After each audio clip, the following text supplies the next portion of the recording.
segelas air hangat, biar manis tambahkan coklat. Assalamualaikum wahai sahabat, pagi ceria makin semangat. Assalamualaikum warahmatullahi wabarakatuh. Halo, perkenalkan nama saya Nala Sukma dan rekan saya Indah Izzatul Mardiah dari kelompok 12 mata kuliah pengelolaan pendidikan. Kami dari program studi pendidikan biologi angkatan 2020 Universitas Riau. Hadirnya kami di sini untuk berbagi sedikit pengetahuan kepada teman-teman mengenai materi kebijakan pendidikan dan tenaga kependidikan. Jadi, pada materi kebijakan pendidikan dan tenaga kependidikan ini teman-teman, ada 5 subbab materi yang akan dipaparkan nantinya. Yang pertama, makna manajemen pendidikan. Yang kedua, fungsi manajemen pendidikan. Yang ketiga, tujuan manajemen pendidikan. Yang keempat, pengertian manajemen tenaga kependidikan. Dan yang kelima, jenis-jenis tenaga kependidikan. Materi ini tidak kalah penting loh teman-teman dengan materi-materi pendidikan yang lain. Siapkan alat tulis teman-teman ya. Yuk langsung aja kita bahas. Kepada rekan saya Indah, disilakan. Baik teman-teman semua, pembahasan pertama yaitu kita akan membahas tentang makna manajemen pendidikan. Manajemen pendidikan difungsikan sebagai suatu lapangan dari studi dan praktik yang terkait dengan organisasi pendidikan. Menurut Engkoswara dan Aan, manajemen pendidikan merupakan proses manajemen dalam pelaksanaan tugas pendidikan dengan mendayagunakan segala sumber secara efisien untuk mencapai tujuan secara efektif. Namun demikian, untuk mendapatkan pengertian yang lebih komprehensif, diperlukan pemahaman tentang pengertian, proses, dan substansi pendidikan. Manajemen pendidikan ini merupakan suatu pendataan di bidang garapan pendidikan yang dilakukan melalui aktivitas perencanaan pengorganisasian. Dapat disimpulkan bahwa manajemen pendidikan pada prinsipnya merupakan suatu bentuk penerapan manajemen atau administrasi dalam mengatur dan mengalokasikan sumber daya yang terdapat dalam dunia pendidikan. Fungsi administrasi pendidikan juga merupakan alat untuk mengintegrasikan peranan seluruh sumber daya guna tercapainya tujuan pendidikan dalam suatu konteks sosial tertentu, yang berarti bahwa bidang-bidang yang dikelola mempunyai kekhususan yang berbeda dari manajemen dalam bidang lain. Lanjut teman-teman untuk pembahasan yang kedua yaitu fungsi manajemen pendidikan. Pendidikan yang pertama yaitu perencanaan. Perencanaan yang kata dasarnya rencana pada dasarnya merupakan tindakan memilih dan menetapkan segala aktivitas dan sumber daya yang akan dilaksanakan dan digunakan di masa yang akan datang untuk mencapai tujuan tertentu.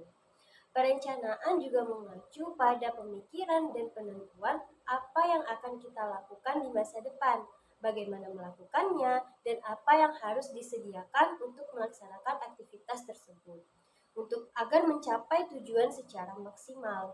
Manajemen pendidikan yang kedua ada organizing atau organisasi. Pengorganisasian diartikan sebagai kegiatan pembagi tugas-tugas pada orang yang terlibat dalam kerjasama di sekolah.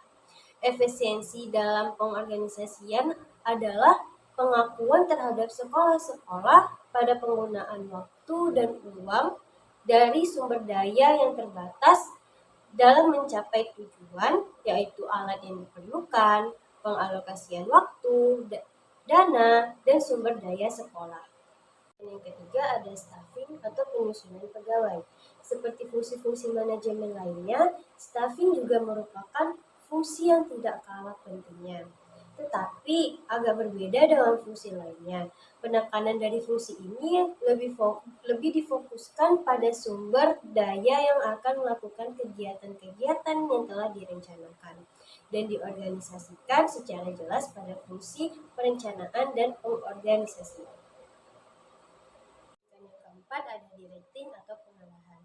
Fungsi pengarahan melibatkan pembimbingan dan supervisi terhadap usaha-usaha bawahan dalam rangka pencapaian sasaran sasaran organisasi. Dalam kaitannya dengan fungsi ini, ilmu-ilmu perilaku telah memberikan perkembangan besar dalam bidang-bidang motivasi dan komunikasi. Ada coordinating atau koordinasi. Coordinating atau pengkoordinasian merupakan satu dari beberapa fungsi manajemen untuk melakukan berbagai kegiatan agar tidak terjadi kekacauan, pencocokan, kekosongan kegiatan dengan jalan menghubungkan, menyatukan, dan menyelaraskan pekerjaan bawahan, sehingga terdapat kerjasama yang terarah dalam upaya mencapai tujuan. Koordinasi adalah mengimbangi dan menggerakkan tim dengan memberikan lokasi kegiatan pekerjaan yang cocok dengan masing-masing dan menjaga agar kegiatan itu dilaksanakan dengan keselarasan yang semestinya di antara para anggota itu sendiri. Fungsi ini memegang peranan penting dalam kegiatan manajemen pendidikan. Fungsi ini lebih umumnya banyak ditangani bagian tata usaha, perusahaan, hasil catatan yang akan digunakan manajer untuk membuat laporan tentang apa yang telah dan sedang atau akan dilakukan dalam upaya pencapaian tujuan pendidikan. Fungsi recording dan reporting ini akan berhasil jika tata kearsipan dapat dikelola secara efektif dan efisien. Pendidikan yang ketujuh ialah budgeting atau penganggaran. Luther Gulick mengemukakan bahwa penganggaran termasuk salah satu fungsi manajemen.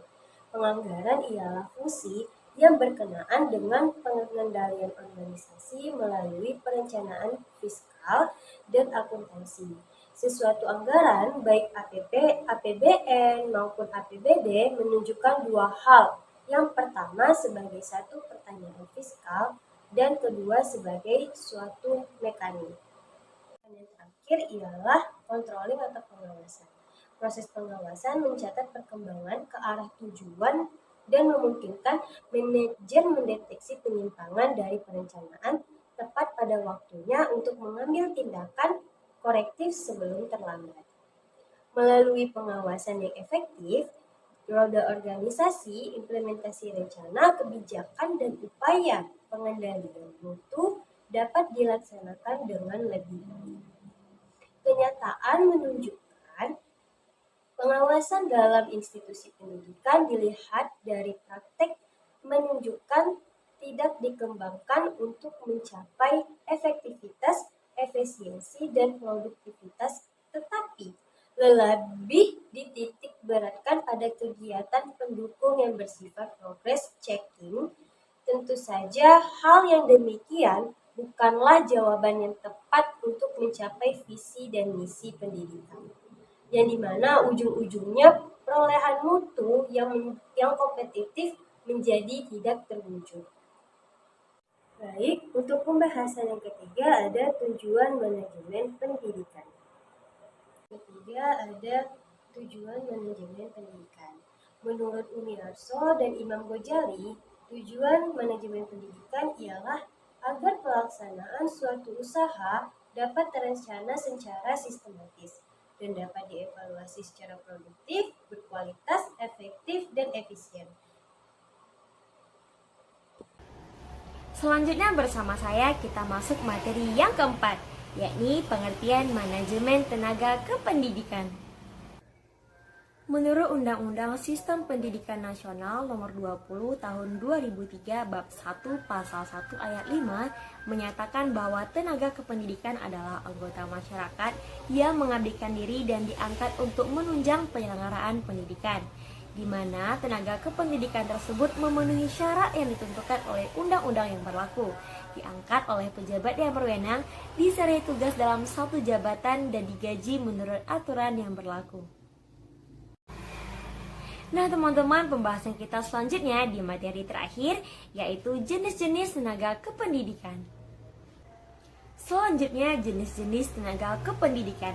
Yang pertama tenaga pendidikan. Tenaga pendidikan terdiri atas pengajar, pembimbing, penguji, dan pelatih. Yang kedua tenaga fungsional pendidikan.